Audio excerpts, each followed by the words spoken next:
So আমরা ছাদ বাগানে আসছি, এখন তেমন কোনো ফলে হয় নাই, শুধু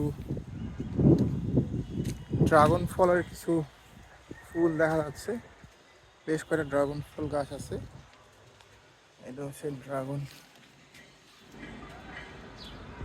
ফুল, এরকম বেশ কিছু ফুল দেখা যাচ্ছে।